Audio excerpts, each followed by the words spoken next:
Hello दोस्तों, स्वागत है आप सभी का मेरे चैनल में। आज मैं आप सभी के लिए लेकर आया हूं 76 मिक्स जीके क्वेश्चन जो आपकी परीक्षा की दृष्टि से बहुत ही उपयोगी है।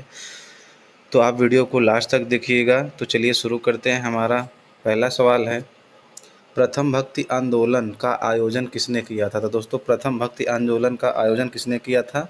शंकराचार्य ने किया था। इस प्रश्न का बी ऑप्शन सही हो जाएगा। हमारा दूसरा सवाल है, बारदोली का किसान आंदोलन किसने शुरू किया था? तो दोस्तों, बारदोली का किसान आंदोलन किसने शुरू किया था? सरदार वल्लभ भाई पटेल ने। इस प्रश्न का बी ऑप्शन सही हो जाएगा। आगे बढ़ते हैं दोस्तों। मुगल चित्रकला का उत्कर्ष किसके शासन काल में हुआ था? तो दोस्तों, मुगल चित्रकला का उत्कर्ष किसके शासन में काल में हुआ था? अकबर के शासन काल में मुगल चित्रकला का उत्कर्ष हुआ था। इस प्रश्न का सी ऑप्शन सही हो जाएगा। अगला सवाल है, ईस्ट इंडिया कंपनी ने जहांगीर के दरबार में किसे भेजा था? तो दोस्तों, ईस्ट इंडिया कंपनी ने जहांगीर के दरबार में किसे भेजा था? सर थॉमस रो को। किसको भेजा था दोस्तों? सर थॉमस रो को ईस्ट इंडिया कंपनी ने जहांगीर के दरबार में भेजा था। इस प्रश्न का बी ऑप्शन सही हो जाएगा। आगे देखते हैं दोस्तों। लाल किला और मोती मस्जिद का निर्माण किस मुगल शासक ने करवाया था? दोस्तों, लाल किला और मोती मस्जिद का निर्माण किस मुगल शासक ने करवाया था? शाहजहां ने करवाया था। किसने करवाया था दोस्तों? शाहजहां ने लाल किला और मोती मस्जिद का निर्माण कराया था। इस प्रश्न का बी ऑप्शन सही हो जाएगा। अगला प्रश्न है छठवां, अंग्रेजों ने अपनी पहली फैक्ट्री भारत में कब कब स्थापित की? दोस्तों, अंग्रेजों ने अपनी पहली फैक्ट्री भारत में कब स्थापित की थी? 1608 ईस्वी में। कब स्थापित की थी दोस्तों? 1608 ईस्वी में अंग्रेजों ने अपनी पहली फैक्ट्री भारत में स्थापित की थी। इस प्रश्न का सी ऑप्शन सही हो जाएगा। आगे बढ़ते हैं। रेगुलेटिंग एक्ट कब लागू किया गया था? दोस्तों, रेगुलेटिंग एक्ट कब लागू किया था? 1773 ईस्वी में रेगुलेटिंग एक्ट लागू किया गया था। इस प्रश्न का बी ऑप्शन सही हो जाएगा। आगे बढ़ते हैं। महात्मा गांधी को महात्मा की उपाधि किसने दी थी? दोस्तों, महात्मा गांधी को महात्मा की उपाधि किसने दी थी? रविंद्रनाथ टैगोर ने। किसने दी थी दोस्तों महात्मा की उपाधि? रविंद्रनाथ टैगोर ने महात्मा गांधी को महात्मा की उपाधि दी थी। इस प्रश्न का बी ऑप्शन सही हो जाएगा। अगला प्रश्न है, गदर पार्टी का संस्थापक कौन था? तो दोस्तों, गदर पार्टी का संस्थापक कौन था? लाला हरदयाल। कौन थे दोस्तों गदर पार्टी के संस्थापक? लाला हरदयाल। इस प्रश्न का ए ऑप्शन सही हो जाएगा। आगे देखते हैं। नादिर शाह ने भारत पर कब आक्रमण किया था? दोस्तों, हमारा अगला सवाल है, नादिर शाह ने भारत पर कब आक्रमण किया था? तो दोस्तों, नादिर शाह ने भारत पर आक्रमण किया था 1739 ईस्वी में। कब किया था? 1739 ईस्वी में। इस प्रश्न का सही ऑप्शन सही हो जाएगा। अगला प्रश्न है, मुगल साम्राज्य का सबसे लंबा शासनकाल किसका रहा था? दोस्तों, मुगल साम्राज्य का सबसे लंबा शासनकाल किसका रहा था? औरंगजेब का। किसका रहा था दोस्तों? औरंगजेब का शासनकाल सबसे लंबा रहा था। इस प्रश्न का सही ऑप्शन सही हो जाएगा। आगे बढ़ते हैं। भारत में आधुनिक शिक्षा प्रणाली की नींव किसके द्वारा रखी गई? दोस्तों, अगला सवाल है, भारत में आधुनिक शिक्षा प्रणाली की नींव किसके द्वारा रखी गई थी? तो दोस्तों, किसके द्वारा रखी गई थी? लॉर्ड मैकाले के द्वारा। किसके द्वारा रखी गई थी दोस्तों? लॉर्ड मैकाले के द्वारा आधुनिक शिक्षा की नींव रखी गई थी। इस प्रश्न का सही ऑप्शन सही हो जाएगा। अगला प्रश्न है, क्रोनोमीटर नामक यंत्र की सहायता से क्या ज्ञात किया जाता है? दोस्तों, क्रोनोमीटर यंत्र की सहायता से क्या क्या ज्ञात किया जाता है? देशांतर। क्या क्या ज्ञात किया जाता है दोस्तों? देशांतर। इस प्रश्न का बी ऑप्शन सही हो जाएगा। आगे बढ़ते हैं। ध्रुव प्रदेश की औसत ऊंचाई लगभग कितनी होती है? दोस्तों, ध्रुव प्रदेश की औसत ऊंचाई लगभग कितनी होती है? 18 किलोमीटर। कितनी होती है दोस्तों? 18 किलोमीटर होती है। तो इस प्रश्न का बी ऑप्शन सही हो जाएगा। आगे बढ़ते हैं। विकसित देशों को किस नाम से जाना जाता है? दोस्तों, विकसित देशों को किस नाम से जाना जाता है? तो इसको प्रथम दुनिया का देश माना जाता है। विकसित देश को प्रथम दुनिया का देश माना जाता है। इस प्रश्न का बी ऑप्शन सही हो जाएगा। अगला सवाल है, विकासशील देशों को किस नाम से जाना जाता है? तो दोस्तों, विकासशील देशों को किस नाम से जाना जाता है? तीसरी दुनिया के देश। किस किस देश माना जाता है दोस्तों? तीसरी दुनिया के देश विकासशील देशों को माना जाता है। इस प्रश्न का बी ऑप्शन सही हो जाएगा। आगे बढ़ते हैं। पूर्व सोवियत संघ यूएसएसआर के विघटन के बाद किस दुनिया का अस्तित्व समाप्त हो गया था? दोस्तों, किस दुनिया का अस्तित्व समाप्त हो गया था? द्वितीय दुनिया का। किसका दोस्तों? द्वितीय दुनिया का अस्तित्व समाप्त हो गया था। ठीक है, इस प्रश्न का बी ऑप्शन सही हो जाएगा। अगला प्रश्न देखते हैं, कौन सा देश 8 राज्यों में विभाजित है? दोस्तों कौन सा देश 8 राज्यों में विभाजित है? रूस। कौन सा देश 8 राज्यों में विभाजित है दोस्तों? रूस। हाँ सॉरी, ऑस्ट्रेलिया 8 राज्यों में विभाजित है। इस प्रश्न का बी ऑप्शन सही हो जाएगा। आगे बढ़ते हैं, भारत की सबसे लंबी स्थलीय सीमा किस देश के साथ है? दोस्तों भारत की सबसे लंबी स्थलीय सीमा किस देश के साथ है? बांग्लादेश के साथ है। किस देश के साथ है दोस्तों? बांग्लादेश के साथ है भारत की सबसे लंबी स्थलीय सीमा। इस प्रश्न का सी ऑप्शन सही हो जाएगा। अगला सवाल है, भारत की सबसे छोटी स्थलीय सीमा किस देश के साथ है? तो दोस्तों भारत की सबसे छोटी स्थलीय सीमा अफगानिस्तान के साथ है, जो कि 34 किलोमीटर का है। इस प्रश्न का सी ऑप्शन सही हो जाएगा। आगे बढ़ते हैं,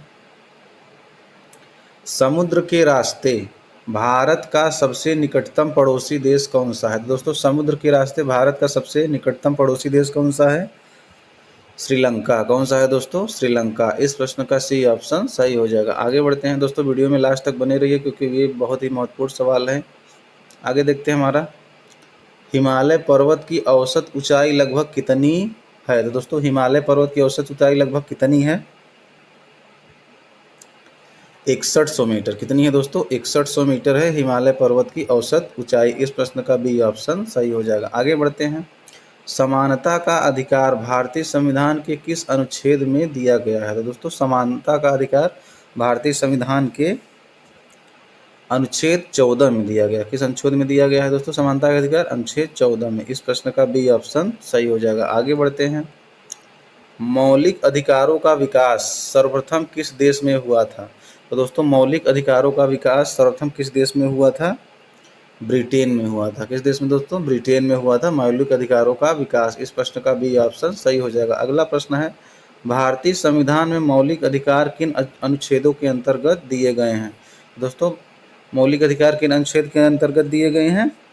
12 से 35 के अंतर्गत दिए गए हैं मौलिक अधिकार। इस प्रश्न का बी ऑप्शन सही हो जाएगा। आगे बढ़ते हैं, अनुच्छेद 18 किससे संबंधित है? तो दोस्तों अनुच्छेद 18 किससे संबंधित है? उपाधियों का उन्मूलन। क्या है दोस्तों? उपाधियों का उन्मूलन। इस प्रश्न का बी ऑप्शन सही हो जाएगा। आगे बढ़ते हैं, मूल अधिकारों के संरक्षक किसे कहा जाता है? दोस्तों मूल अधिकारों के संरक्षक किसे कहा जाता है? न्यायपालिका को। किसको कहा जाता है दोस्तों? न्यायपालिका को मूल अधिकारों का संरक्षक कहा जाता है। इस प्रश्न का सी ऑप्शन सही हो जाएगा। आगे बढ़ते हैं, भारत में नागरिकता किस प्रकार की है? दोस्तों भारत में नागरिकता किस प्रकार की है? एकल नागरिकता है भारत में। ठीक है, भारत में एकल नागरिकता है। इस प्रश्न का बी ऑप्शन सही हो जाएगा। आगे बढ़ते हैं, संपत्ति का अधिकार। दोस्तों अगला सवाल है, संपत्ति का अधिकार वर्तमान में किस प्रकार का अधिकार है? दोस्तों संपत्ति का अधिकार वर्तमान में किस प्रकार का अधिकार है? कानूनी अधिकार है। कौन सा अधिकार है दोस्तों? संपत्ति का अधिकार कानूनी अधिकार है, संपत्ति का अधिकार। इस प्रश्न का बी ऑप्शन सही हो जाएगा। अगला प्रश्न है, राष्ट्रपति को अध्यादेश जारी करने की शक्ति किस अनुच्छेद में दी गई है? तो दोस्तों राष्ट्रपति को अध्यादेश जारी करने की शक्ति किस अनुच्छेद में दी गई है? अनुच्छेद 123 में। किस अनुच्छेद में दोस्तों? अनुच्छेद 123 में दी गई है। इस प्रश्न का बी ऑप्शन सही हो जाएगा। आगे बढ़ते हैं, राज्यपाल को क्षमादान देने की शक्ति किस अनुच्छेद में दी गई है? बहुत ही इंपॉर्टेंट क्वेश्चन है दोस्तों, वीडियो को लाइक और चैनल को सब्सक्राइब जरूर करिएगा। राज्यपाल को क्षमादान देने की शक्ति किस अनुच्छेद में दी गई है? अनुच्छेद 161 में। किस अनुच्छेद में दोस्तों? अनुच्छेद 161 में राज्यपाल को क्षमादान देने की शक्ति दी गई है। इस प्रश्न का बी ऑप्शन सही हो जाएगा।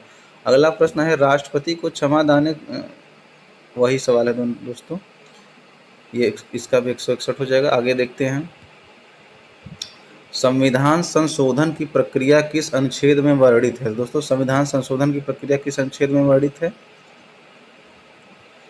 अनुच्छेद 368 में। किस में है दोस्तों? अनुच्छेद 368 में संविधान संशोधन की प्रक्रिया वर्णित है। इस प्रश्न का बी ऑप्शन सही हो जाएगा। आगे बढ़ते हैं, संचित निधि का संबंध किस अनुच्छेद से है? दोस्तों संचित निधि का संबंध किससे है दोस्तों? अनुच्छेद 266 से। किससे है दोस्तों? अनुच्छेद 266 से संबंध है संचित निधि। इस प्रश्न का बी ऑप्शन सही हो जाएगा। आगे बढ़ते हैं, आकस्मिक निधि का संबंध किससे है? दोस्तों बहुत ही इंपॉर्टेंट क्वेश्चन है। आकस्मिक निधि का संबंध किससे है? तो अनुच्छेद 267 से आकस्मिक निधि का संबंध है। इस प्रश्न का बी ऑप्शन सही हो जाएगा। आगे बढ़ते हैं। भारत में नियोजन का इतिहास कब से प्रारंभ हुआ? दोस्तों भारत में नियोजन का इतिहास कब से प्रारंभ हुआ था? 1951 से। कब से प्रारंभ हुआ दोस्तों? 1951 से भारत में नियोजन का प्रारंभ हुआ था। इस प्रश्न का सी ऑप्शन सही हो जाएगा। अगला सवाल है, ऑपरेशन फ्लड के जनक किसे माना जाता है? दोस्तों ऑपरेशन फ्लड के जनक किसे माना जाता है? वर्गीज कुरियन को। किसको माना जाता है दोस्तों? वर्गीज कुरियन को ऑपरेशन फ्लड का जनक माना जाता है। इस प्रश्न का बी ऑप्शन सही हो जाएगा। आगे बढ़ते हैं। भारतीय मानक ब्यूरो, दोस्तों हमारा बहुत इंपॉर्टेंट सवाल है। भारतीय मानक ब्यूरो BIS का मुख्यालय कहाँ स्थित है? दोस्तों भारतीय मानक ब्यूरो BIS का मुख्यालय नई दिल्ली में स्थित है। कहाँ स्थित है दोस्तों? नई दिल्ली में। इस प्रश्न का बी ऑप्शन सही हो जाएगा। आगे बढ़ते हैं। हरित क्रांति का सर्वाधिक प्रभाव भारत के किन राज्यों में पड़ा था? दोस्तों हरित क्रांति का सर्वाधिक प्रभाव भारत के पंजाब और हरियाणा राज्य में सर्वाधिक हुआ था। इस प्रश्न का सी ऑप्शन सही हो जाएगा। आगे बढ़ते हैं। श्वेत क्रांति का आरंभ भारत में कब हुआ था? दोस्तों श्वेत क्रांति का आरंभ भारत में कब हुआ था? 1966 से 67 के बीच में। 1966 से 67 ईस्वी के बीच में श्वेत क्रांति का आरंभ हुआ था। इस प्रश्न का बी ऑप्शन सही हो जाएगा। अगला सवाल है, NAFED नेफेड की स्थापना कब की गई थी? दोस्तों नेफेड की स्थापना कब की गई थी? 1955 ईस्वी में। 1955 ईस्वी में नेफेड की स्थापना की गई थी। इस प्रश्न का सी ऑप्शन सही हो जाएगा। अगला सवाल है, भारत की पहली औद्योगिक नीति कब घोषित की गई थी? तो दोस्तों भारत की पहली औद्योगिक नीति कब घोषित की गई थी? 1948 ईस्वी में। कब घोषित की गई थी दोस्तों? 1948 ईस्वी में घोषित की गई थी। इस प्रश्न का बी ऑप्शन सही हो जाएगा। अगला सवाल है, भारत की पहली पंचवर्षीय योजना कब प्रारंभ की गई थी? दोस्तों भारत की पहली पंचवर्षीय योजना कब प्रारंभ की गई थी? पहली पंचवर्षीय योजना दोस्तों 1951 ईस्वी में प्रारंभ की गई थी। इस प्रश्न का सी ऑप्शन सही हो जाएगा। अगला सवाल है, वित्त आयोग का गठन भारतीय संविधान के किस अनुच्छेद के अंतर्गत किया जाता है? दोस्तों किस अनुच्छेद के अंतर्गत किया जाता है वित्त आयोग का गठन? अनुच्छेद 280 के अंतर्गत किया जाता है। किस अंतर्गत दोस्तों? 280 के अंतर्गत। इस प्रश्न का बी ऑप्शन सही हो जाएगा। आगे बढ़ते हैं। केंद्र और राज्यों के बीच करों का विभाजन किस संस्था द्वारा किया जाता है? दोस्तों केंद्र और राज्यों के बीच करों का विभाजन किस संस्था के द्वारा किया जाता है? वित्त आयोग के द्वारा। किसके द्वारा किया जाता है दोस्तों? वित्त आयोग के द्वारा करों का विभाजन किया जाता है। इस प्रश्न का सी ऑप्शन सही हो जाएगा। अगला प्रश्न है, भारत की संचित निधि में किस प्रकार की राशि जमा की जाती है? तो दोस्तों भारत की संचित निधि में किस प्रकार की राशि जमा की जाती है? कर राजस्व। ठीक है दोस्तों, कर राजस्व जमा की जाती है भारत की संचित निधि में। इस प्रश्न का सी ऑप्शन सही हो जाएगा। आगे बढ़ते हैं। सकल घरेलू उत्पाद GDP क्या दर्शाता है? दोस्तों यह क्या दर्शाता है? आर्थिक विकास। क्या दर्शाता है दोस्तों? आर्थिक विकास दर्शाता है सरल घरेलू उत्पाद GDP, ग्रॉस डोमेस्टिक प्राइस। इस प्रश्न का सी ऑप्शन सही हो जाएगा। आगे बढ़ते हैं। हीलियम को छोड़कर अन्य निष्क्रिय गैसों के बाह्य कक्षा में कितने इलेक्ट्रॉन होते हैं? दोस्तों हीलियम को छोड़कर अन्य निष्क्रिय गैसों के बाह्य कक्षा में कितने इलेक्ट्रॉन होते हैं? 8। कितने इलेक्ट्रॉन होते हैं दोस्तों? 8 इलेक्ट्रॉन होते हैं। इस प्रश्न का सही ऑप्शन सही हो जाएगा। अगला सवाल है, मानव शरीर की हड्डियों में फास्फोरस की मात्रा लगभग कितनी होती है? तो दोस्तों मानव शरीर की हड्डियों में फास्फोरस की मात्रा कितनी होती है? लगभग 85%। कितना होती है दोस्तों? लगभग 85% फास्फोरस की मात्रा होती है। इस प्रश्न का सही ऑप्शन सही हो जाएगा। आगे बढ़ते हैं। ओजोन गैस की गंध कैसी होती है? दोस्तों ओजोन गैस की गंध कैसी होती है? सड़ी मछली जैसी, कैसी होती है दोस्तों? सड़ी मछली जैसी ओजोन गैस की गंध होती है। इस प्रश्न का बी ऑप्शन सही हो जाएगा। अगला सवाल है, अर्धसूत्री विभाजन में गुणसूत्रों की संख्या किस प्रकार होती है? दोस्तों अर्धसूत्री विभाजन में गुणसूत्रों की संख्या किस प्रकार होती है? आधी होती है। गुणसूत्रों की संख्या क्या होती है दोस्तों? आधी। अर्धसूत्री विभाजन में गुणसूत्रों की संख्या आधी हो जाती है। इस प्रश्न का सी ऑप्शन सही हो जाएगा। आगे देखते हैं, चाक से लिखने पर अक्षर स्पष्ट दिखाई देने का मुख्य कारण क्या है? तो दोस्तों क्या है मुख्य कारण? आसंजन बल के कारण। किसके कारण दोस्तों? आसंजन बल के कारण चाक लिखने में स्पष्ट और सुंदर दिखाई देता है। इस प्रश्न का बी ऑप्शन सही हो जाएगा। आगे बढ़ते हैं, अस्थायी चुंबक बनाने के लिए किस धातु का प्रयोग किया जाता है? तो दोस्तों अस्थायी चुंबक बनाने के लिए किस धातु का उपयोग किया जाता है? इस्पात का। किसका उपयोग किया जाता है दोस्तों? इस्पात का। इस प्रश्न का सी ऑप्शन सही हो जाएगा। आगे बढ़ते हैं, चुंबक के केंद्र में, दोस्तों बहुत इंपॉर्टेंट सवाल है, चुंबक के केंद्र में चुंबकत्व क्यों नहीं होता? तो दोस्तों चुंबक के केंद्र में चुंबकत्व क्यों नहीं होता है?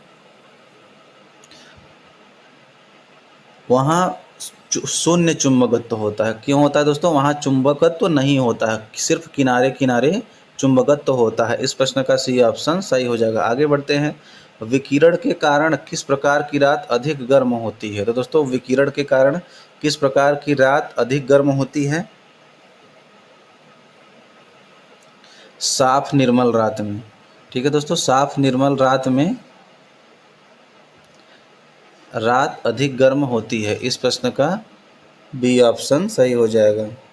ठीक है दोस्तों, इस प्रश्न का बी ऑप्शन सही हो जाएगा। आगे बढ़ते हैं, ओस और पाले का निर्माण किस प्रक्रिया के कारण होता है? दोस्तों अगला सवाल है 56 नंबर, ओस और पाले का निर्माण किस प्रक्रिया के कारण होता है? दोस्तों किस प्रक्रिया के कारण होता है? संघनन के कारण। किसके कारण होता है दोस्तों? संघनन के कारण होता है ओस और पाले का निर्माण। इस प्रश्न का बी ऑप्शन सही हो जाएगा। अगला सवाल है, अशुद्धियों के मिलने पर द्रव के क्वथनांक पर क्या प्रभाव पड़ता है? तो दोस्तों अशुद्धियों के मिलने पर द्रव के क्वथनांक पर क्या प्रभाव पड़ता है? क्वथनांक बढ़ जाता है। क्या होता है दोस्तों? क्वथनांक बढ़ जाता है। इस प्रश्न का सी ऑप्शन सही हो जाएगा। आगे देखते हैं, ब्लॉटिंग पेपर स्याही को क्यों सोखता है? दोस्तों बहुत इंपॉर्टेंट सवाल है, ब्लॉटिंग पेपर स्याही को क्यों सोखता है? तो दोस्तों क्यों सोखता है ब्लॉटिंग पेपर? केशिकत्व के कारण। किसके कारण दोस्तों? केशिकत्व के कारण ब्लॉटिंग पेपर स्याही को सोखता है। इस प्रश्न का बी ऑप्शन सही हो जाएगा। अगला सवाल है, पीतल किस धातु के मिश्रण से बनाया जाता है? दोस्तों पीतल किस धातु के मिश्रण से बनाया जाता है?